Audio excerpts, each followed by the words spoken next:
There is a petition Wrap Your Head has to support Christie for the Freedom Works. I can't hear you. There is a petition Wrap Your Head has. You can support Christie for Freedom Works. You can go there and sign it. There's a petition out on wrapyourheadaround.com that is addressed to Freedom Works. You want to tell them what it is? I can do it.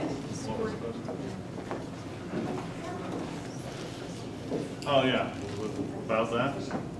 Yes, in fact I'm glad you asked that. Max Pappas at FreedomWorks, I believe it's mpappas, P-A-P-P-A-S, at freedomworks.org. Send them your emails, tell them that you support Christie Risk. If they get this whole district saying, all the Tea Parties, we support her, likelihood they will get in this race.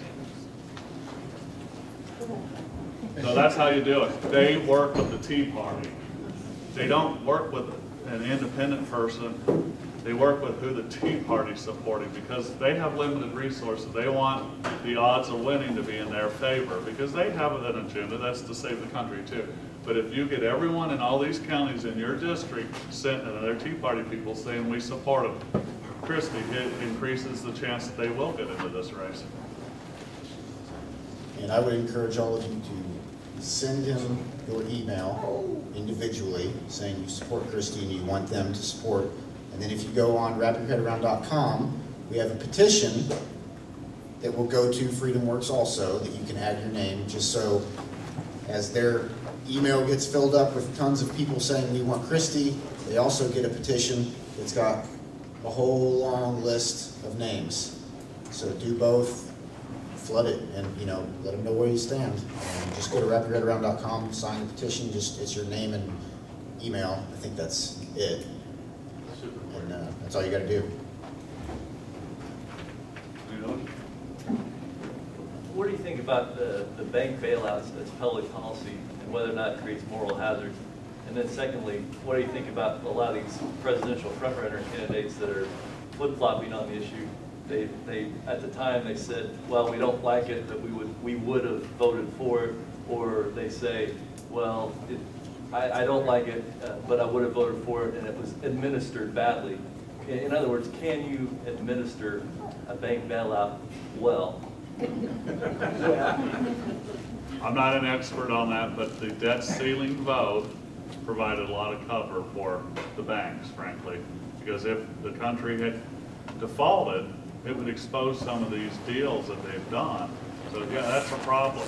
On the other hand, the capital of the banks, and when they used to invest back in the country and the businesses, so it's a vicious cycle or kind of a catch-22. But yes, I know for a fact that the debt ceiling vote covered people that are complicit in what's happening in this country, and they didn't want that exposed. You look at the Republicans that voted on that debt ceiling vote, and the ones you thought were conservative, why did they do that? Because they prayed about it, or they thought hard about it? What I am really disheartened about Republicans is that here's a line in the sand, and they say, okay, this is what we want, the balanced budget amendment. And the Democrats say, no, we're not going to support it. So they go backwards and say, well, we want this. No, we don't want that either. So they go backwards, and that backwards was the debt ceiling vote. Well, we'll vote on the debt ceiling vote. And everyone's happy. Some Democrats weren't happy because they wanted even more. And the Republicans said, well, this is the best we could do. And I prayed hard about it. We weren't going to collapse on August 4th, but they said we would. We could easily pay our interest payment on the debt.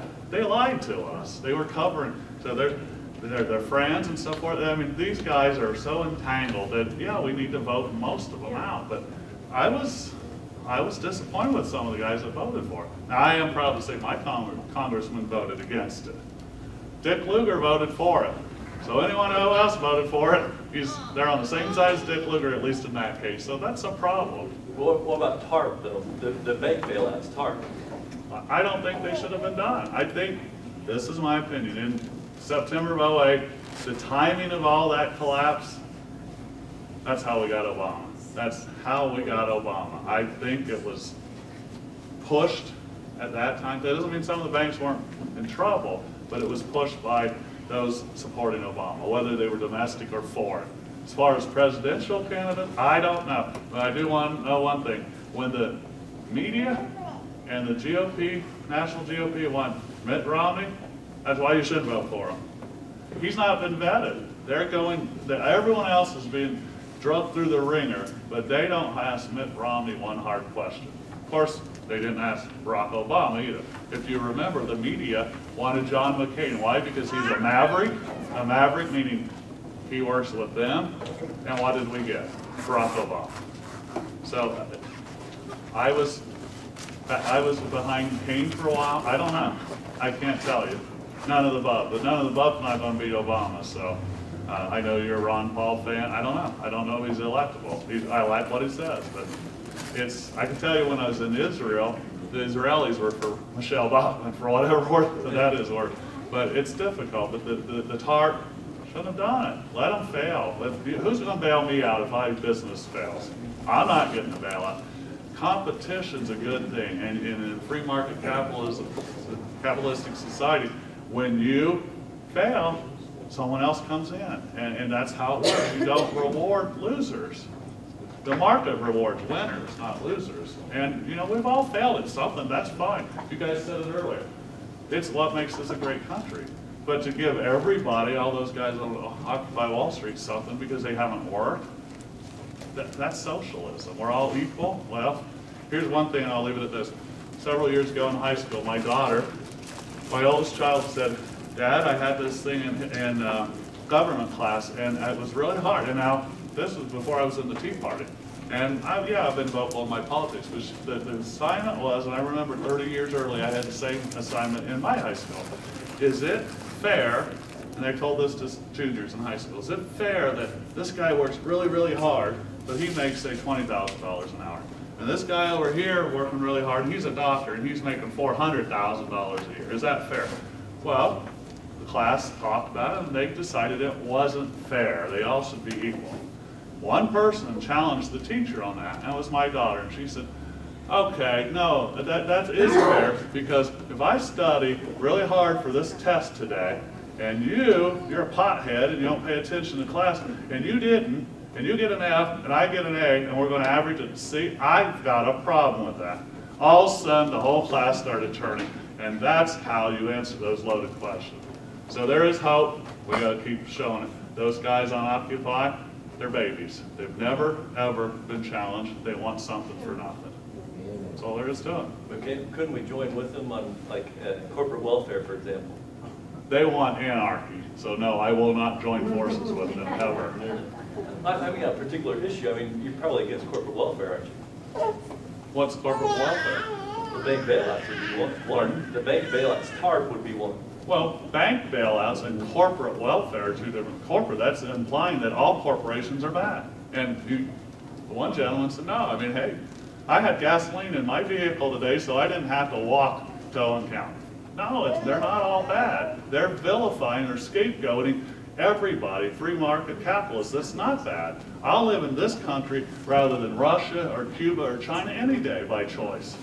I don't consider all corporations bad. I don't consider Crony capitalism is bad. GE, bad. That's it. Well, and any of the banks that got bailed out with our money is bad too, I think. Right, and the foreign banks that got bailed out with our money through TARP. Exactly. That's bad, I agree. Exactly. But I won't ally with those guys because they will destroy the credibility we've worked hard for. Those guys are the losers of society by their own choice. They came from privileged families.